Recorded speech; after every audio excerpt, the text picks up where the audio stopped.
Bonjour Frédéric. Le fait que vous regardiez cette vidéo atteste que le petit magnétophone des années 60 est fonctionnel. Le colis est arrivé sans dommage au point mondial relais de ma commune. C'est avec fébrilité que je l'ai ouvert. Tout sembla en l'état. Dès l'ouverture du capot, accédant aux emplacements des batteries, j'ai pu constater ce qui lui était arrivé. En effet, une pile ayant coulé jadis a rongé une gaine de fil électrique et le moteur. Ma première préoccupation était de savoir si celui-ci était encore fonctionnel. Après un démontage, je constatais que l'on pouvait aisément faire tourner son axe à la main. Mais rien ne m'assurait qu'électriquement, il n'avait pas souffert de l'acide de cette pile. Je le remontai et installa les batteries pour faire un test de rotation. À ma grande joie, il se fit entendre doucettement. Ensuite, il m'a fallu refaire le câblage des fils rongés par l'acide, la gaine jaune dont vous m'aviez parlé. Ceux-ci menaient au potentiomètre de réglage du volume et il me fut aisé de les refaire et de les recâbler. Le moment était venu de procéder à une lecture d'une des 5 bandes livrées avec ce magnétophone. Au départ, les touches répondaient mal à mes pressions. Très certainement, des mauvais contacts dus à l'oxydation occasionnée par le temps. Et soudain, le son s'échappa du haut-parleur. Ce petit phono Trix 2 commençait à revivre après très certainement de longues années passées dans un placard.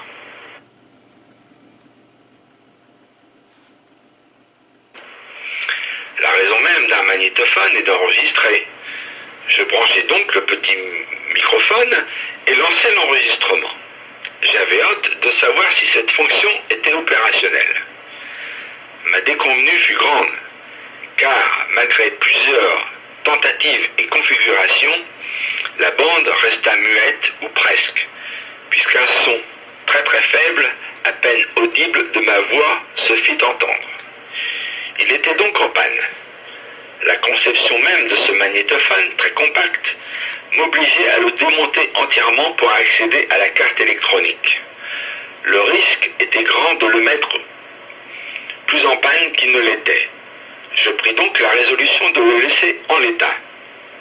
Mais ma ténacité a eu raison de cette panne. Après analyse du fonctionnement, je pus constater qu'un sélecteur situé sur le côté de l'appareil manœuvre à la fois la tête d'effacement et des contacts à glissement lorsqu'on l'actionne. Pour l'enregistrement, seule et unique tentative pour cette réparation, c'est de pulvériser du produit de ma bombe à contact KF et d'actionner à maintes reprises ces contacts par le sélecteur pour les désoxyder.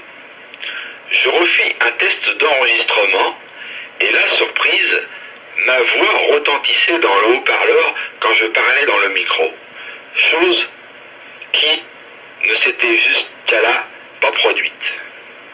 Tout ceci m'engagea à faire un test d'enregistrement de ma voix et enfin, celle-ci était enregistrée parfaitement audible sur la bande. Ma joie fut grande car j'avais entièrement redonné vie à ce petit appareil de 1959. Aujourd'hui, je lui ai fait une toilette complète et les révisions d'usage. Il est fin prêt pour rejoindre ma collection de magnétophones, si ce n'est le bloc d'alimentation fourni avec, qui n'est pas suffisamment puissant pour assurer une bonne alimentation. Je ne pourrai donc pas l'utiliser. Je le remplacerai par un bloc adaptateur secteur plus moderne. J'espère que cette petite vidéo vous aura fait plaisir. Je ne connais pas l'histoire de cet appareil, mais d'après les enregistrements, il est possible que son propriétaire travaillait en médecine.